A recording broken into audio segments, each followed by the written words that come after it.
As demand for traditional loans continue to fall, lenders are now changing the game and bringing in new guidelines.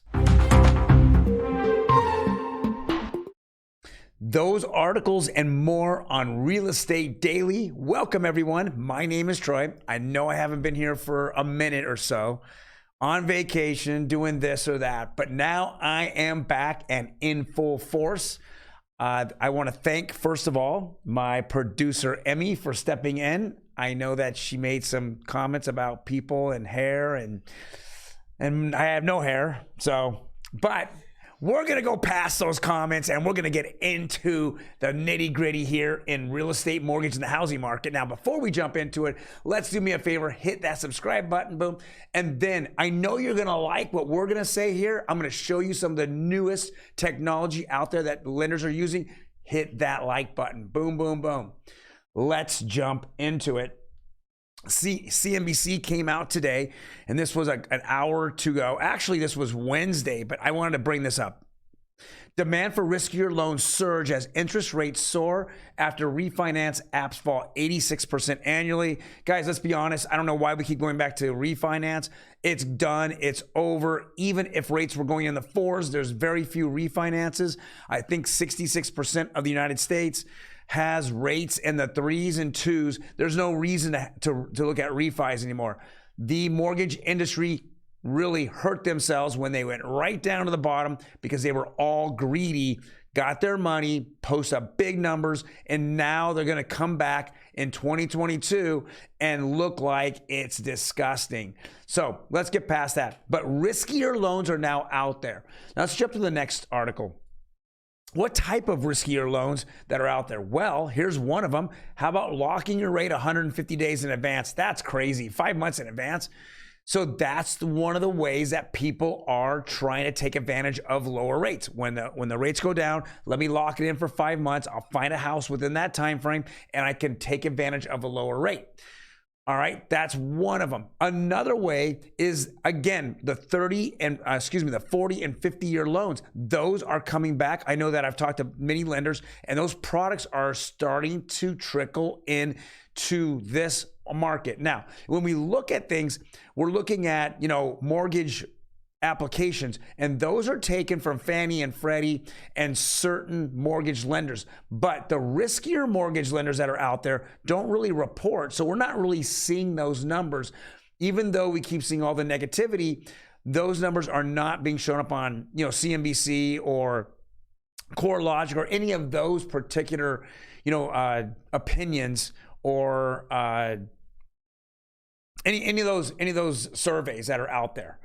So that's what I want to tell you is that we're actually seeing mortgage demand. I know that I've done open houses, not last weekend because I was on vacation, but the weekends before, and there's 10 to 15 people showing up on a 3-hour open house. It's not that the demand is not there. I continue to see even $1 million homes here in Orange County, that was over $1 million home in Orange County. We have multiple offers on them. We have multiple offers on another property we have listed in Orange.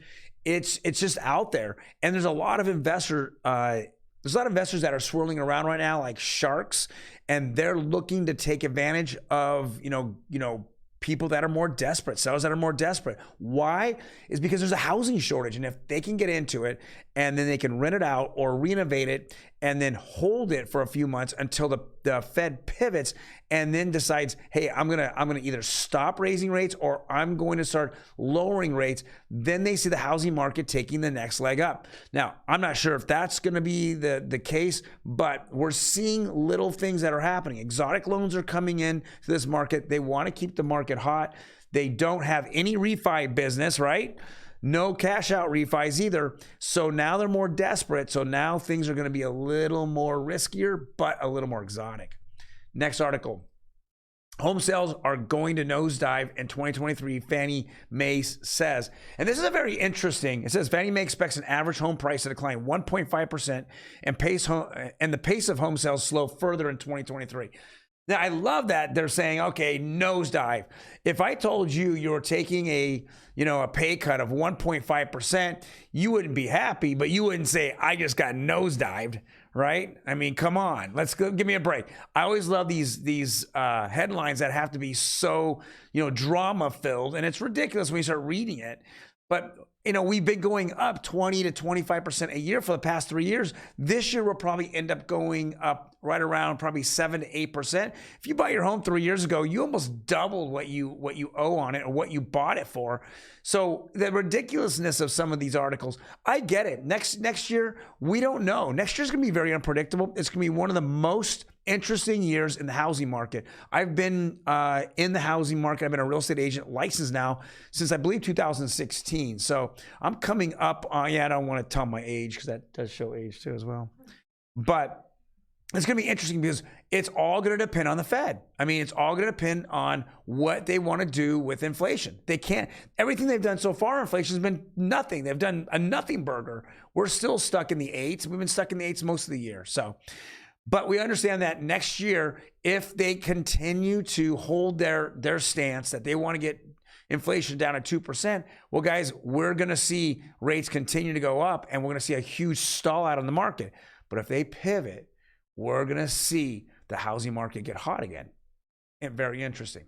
Next, it says Southern California builders start discounting new homes. Absolutely, they start discounting new homes. When you continue to raise year over year by 10, 15, 20% in the same community, absolutely, you went out of control. And what do they do? They decided they weren't going to pay agents. They wanted, when the market's hot and the sellers are in control, the home builders take advantage of buyers all day long. They decide, well, I'm not going to pay an agent to represent you. And the more uneducated a buyer walks in, the more I can suck out of them. Well, now guess what happens? When the market turns, they beg agents to come back and they'll pay us. And now we can absolutely represent buyers. And so we make sure that, builders do not take advantage of you guys. So keep that in mind. This is a turning point for home builders. We're happy to see this. It's about time that they got back in line with the rest of the industry. Next article. Rental market tracker, rents are growing half as fast as they were 6 months ago. Well, it's hard to keep up an 18 year-over-year percentage increase in rents.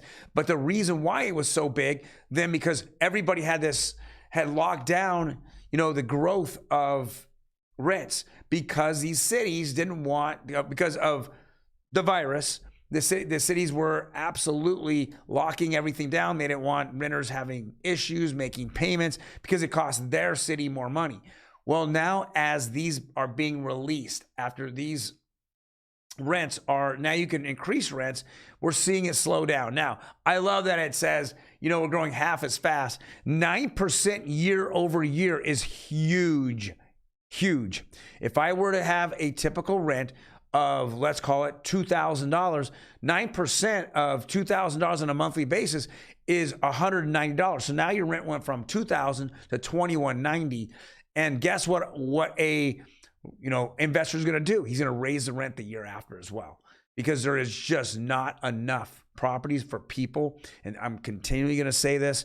We also have several cities, including Los Angeles, that have rental lockdowns still. So guess what's going to happen there? They have rent control. So the second that gets released, and that's happening probably the first quarter of next year, we can raise rents up to 5%. And all properties are probably going to be raised up 5%. And that's really going to hurt the CPI number and everything else. We're a little bit tired of, different cities all making everyone happy that are renters, and then taking investors and then not really, looking out after them. They're the ones that are actually some areas, the majority owners of properties. And last but not least, we have interest rates. I actually thought this was going to be, bring your daughter to the slaughter yesterday when we saw the CPI number come out at 8.2%. That was, it was supposed to be at 8.1, but anything in the eights is ridiculously high. And so we continue to see it. I know that people were freaking out. Why do they freak out at 8.2%? Because when the Fed meets at the first week of November, they think there's going to be a 75 basis point increase. Now, I saw the odds that just came out, yesterday on it. It says over 90% certainty that the Fed's going to raise it 75 basis points. They have been really right to the point about, wanting to lower inflation. But let's be honest, there's so many factors that are causing inflation that it's almost impossible just to keep raising rates, and that's going to be the solution. So let's go take a deeper dive in this. 30-year conforming went up 4 basis points to 6.982. The 30-year went up 8 basis points or 9 basis points to 6.78. That's FHA. Now, what I'm hearing from a lot of my mortgage friends, that the 2-1 buy down is the way to go. I'm going to go a little deeper dive the beginning of next week on it. So to go over what that is. But again, that's an exotic loan that came out of nowhere because of all of these interest rates going through the roof because of the Fed. So, well, guys, thank you very much for joining me today. I'm glad I'm back. Excuse me. It's a Friday, finally a Friday. If you have any comments, leave them down below. But otherwise, hey, if you're looking at homes and you're thinking about you need to get in this market and not, look at 18 or 9% year-over-year rental increases, guys, have a plan, put it together. We can go over it. We're going to go over some of the mortgage plans that are out there, and also going over some of the ways to buy homes in a creative manner, in which now the buyer's market is starting to come in and you can get better deals and you can make sure that your house has been completely updated, and making the seller pay for some of those repairs or some of those upgrades. All right, guys, you have a fantastic weekend, and I will see you on Monday.